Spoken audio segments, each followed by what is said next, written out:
তারা, আমি যেটি বলেছি, তারা জনগণ থেকে দূরে রয়েছে। তারা জনগণের দৃষ্টি আকর্ষণ করার জন্য অনেক ষড়যন্ত্র করছে, কিন্তু জনগণ অনেক সচেতন।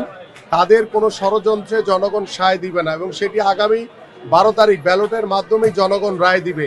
কিন্তু আমাদের বাংলাদেশের যে রাজনৈতিক প্রেক্ষাপট, আমরা দীর্ঘ 17 বছর আন্দোলন করেছি, সংগ্রাম করেছি বিগত সরকারের বিরুদ্ধে, এবং আমরা স্বৈরাচার মুক্ত একটি বাংলাদেশ পেয়েছি। আমাদের সকল মানুষ এখন প্রত্যাশায় রয়েছে একটি অবাধ, সুষ্ঠু, নিরপেক্ষ নির্বাচন।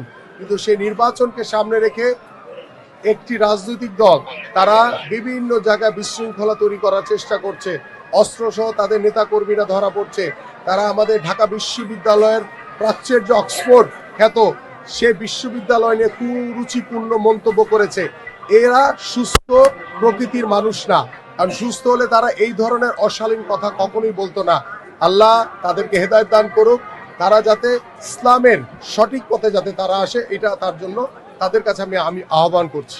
আমি ব্যক্তি আমিনুল যেমন, ফুটবলার আমিনুল তেমন, ঠিক ধানের শীষের প্রতীক নিয়ে যে রাজনীতি, যে আমি মনোনীত প্রার্থী হিসেবে কাজ করছি, ঠিক একই রকম।